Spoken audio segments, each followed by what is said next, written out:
Olá, meus amados. Hoje, dia 2 de agosto de 2022, terça-feira da 18ª semana do Tempo Comum. Evangelho segundo Mateus. Depois que a multidão comera até saciar-se, Jesus mandou que os discípulos entrassem na barca e seguissem à sua frente para o outro lado do mar, enquanto ele despediria as multidões.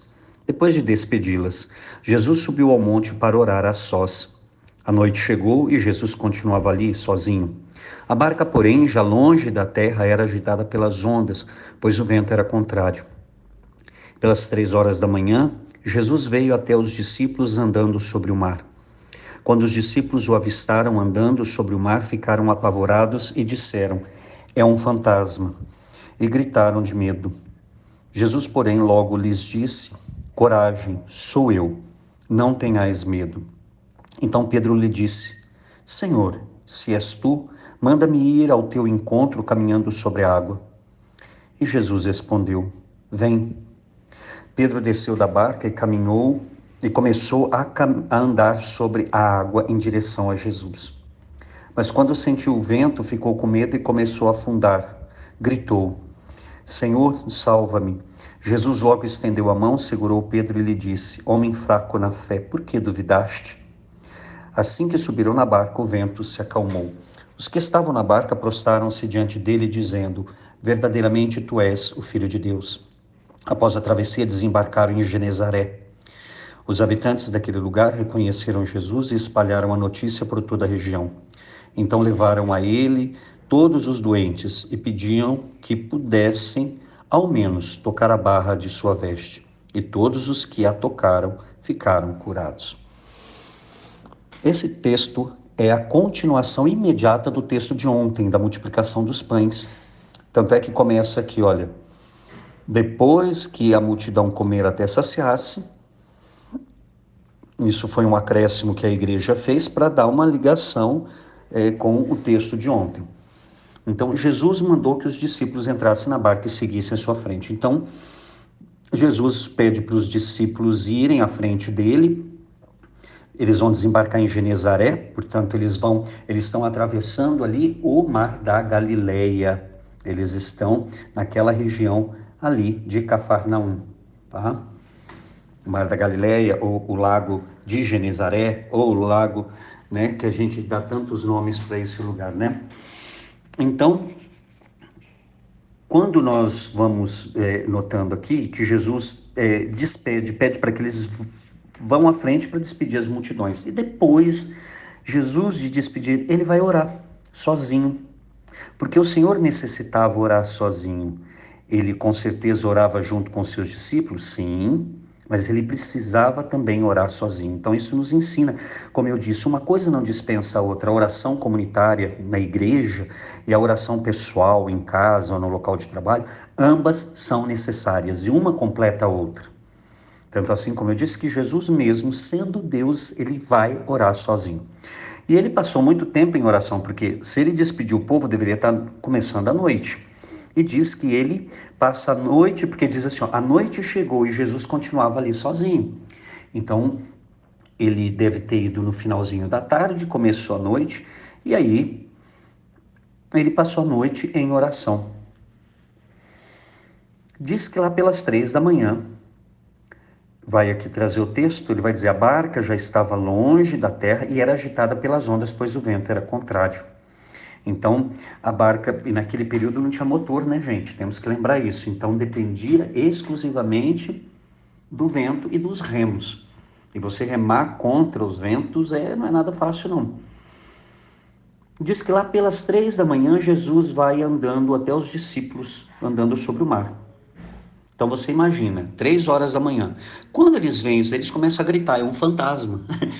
Gente, às vezes eu gosto muito quando eu vejo esses textos assim, que os evangelistas trazem esse lado, porque às vezes a gente olha para os discípulos, parece que eles nunca erraram, que eles não eram humanos. Não, sim, eles eram humanos como nós. Tinham medo, apavoraram-se quando eles viram. Gente, pensa bem, você está num barco agitado pelas ondas, o barco perigando afundar. De repente você vê uma pessoa andando sobre a água às 3 horas da manhã. O que você vai pensar que é? E aí Quando eles começam a gritar de medo, dizendo que é um fantasma, Jesus fala para eles: coragem, sou eu, não tenhais medo. E essa é a palavra que eu quero que fique no seu coração e no meu coração, que o Espírito Santo imprima profundamente na nossa alma esta palavra, principalmente você que enfrenta um momento de dificuldade, de desânimo, de desespero, de incerteza. Qualquer momento de dificuldade que for, o Senhor está te dizendo: coragem, sou eu, não tenhais medo. O Senhor está contigo, o Senhor está comigo, o Senhor nos acompanha. E o medo é o oposto da fé, ou seja, o Senhor está falando: creia, não tenha medo, creia. Então Pedro diz: Senhor, se és tu, manda-me vir ao teu encontro, caminhando sobre a água. E o que Jesus disse para Pedro? Simplesmente: vem. Deus é muito simples. Ele não virou e falou: ó Pedro, diante de tal proclamação de fé, porque tu és um homem que acredita, porque és um homem que conhece a palavra, eu te digo agora, Pedro, anda sobre as águas. Não, Jesus não fez todo esse discurso que às vezes a gente quer fazer, né? Não sei para quê. Simplesmente ele diz: vem. E muitas vezes nós queremos que Deus nos dê, sabe, um sinal assim: o céu se abre, os anjos descem. Não, muitas vezes Deus é bem simples e é preciso que nós tenhamos atenção para prestar, para acolher aquilo que Deus está nos dizendo. E aí diz que Pedro desceu da barca e começou a andar sobre a água em direção a Jesus. Então Pedro andou sobre a água e não deve ter andado pouco, não. Mas aqui São Mateus nos traz um detalhe muito importante. Mas quando sentiu o vento, ficou com medo. O que Jesus tinha acabado de dizer para eles? Não tenhais medo, coragem, sou eu. Ficou com medo e começou a afundar. E começando, melhor dizer, a afundar, gritou: Senhor, salva-me. O que aconteceu com Pedro? E que acontece conosco? E nós acabamos afundando também? Pedro, enquanto olhou para Jesus, ele caminhou sobre a água. Esse é o segredo para enfrentarmos a dificuldade. O vento estava ali, estava, as ondas estavam revoltas, estavam, mas Pedro olhava só para o Senhor e por isso ele andou sobre a água. Mas quando ele desviou o olhar do Senhor e prestou atenção no vento, ele afundou. E aí ele gritou: salva-me, Senhor. Então Jesus estende a mão, segura Pedro, mas o Senhor diz para ele: homem fraco na fé, por que duvidaste? Eu não tinha falado, né? O Senhor tinha dado coragem, não tenhais medo. Quando ele falou: manda eu vim sobre a água, o Senhor falou: vem. Então ele acreditou. E por que ele duvidou? Por que ele duvidou quando estava andando sobre a água? E aí, por quê? Porque prestou atenção no vento e aí afundou. Quando nós fazemos a mesma coisa que Pedro, desviamos o olhar do Senhor, olhamos os problemas, as dificuldades, nós acabamos sucumbindo, nós acabamos afundando como Pedro. Então ele diz que assim que ele sobe na barca, o vento cessa. Isso daqui demonstra que Jesus é Deus. Por quê? Porque só Deus pode acalmar os ventos, segundo está lá no Salmo. E aí você vai ver o que eles fazem. Quando então eles subiram na barca e o vento acalma, o texto diz que os que estavam na barca, os discípulos, prostraram-se diante dele, dizendo: verdadeiramente tu és o Filho de Deus. Esse é o centro de toda a pregação evangélica. Os 4 evangelhos, eles falam exatamente disso. Eles vêm pouco a pouco caminhando para mostrar que Jesus é o Filho de Deus.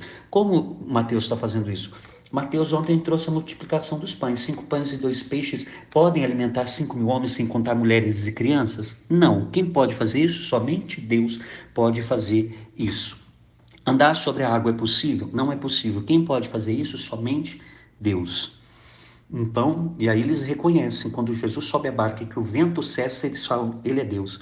E aí ele faz essa proclamação: tu és verdadeiramente o Filho de Deus. Então agora os apóstolos estão proclamando isso. Então, pouco a pouco, eles também vão compreendendo o mistério que é a missão de Jesus, que ele é o Filho de Deus enviado para nos salvar. E aí quando eles chegam em Genezaré, as pessoas reconhecem Jesus, espalham a notícia e o Senhor vai curar estas pessoas. E muita gente fala, né, se eu tocar somente a veste, né, da roupa dele, em todos os que tocavam a veste. Com fé, né, gente? Vamos ter, São Mateus quer dizer com fé aqui, porque tocar só por tocar vira superstição, não tem, né, não gera cura, não gera libertação. Então é necessário, com toda certeza, a fé, para que essas pessoas que tocaram a veste do Senhor também puderam ser curadas. E outros também que levaram até o Senhor os seus doentes e os doentes foram curados. E, Senhor, nós pedimos essa graça hoje, que não desviemos em nenhum momento o olhar de Ti. Porque a hora que nós desviarmos, Senhor, nós vamos afundar, nós vamos sucumbir, com toda certeza. Então é necessário, Senhor, que nós tenhamos isso muito claro, que é em Ti somente que nós devemos pôr os olhos. Porque os ventos virão, o barco se agitará, as ondas se revoltarão, mas nós permaneceremos firmes andando sobre a água, enfrentando vento, chuva e tempestade, se olharmos para Ti. Mas se nós desviarmos o olhar, vamos afundar.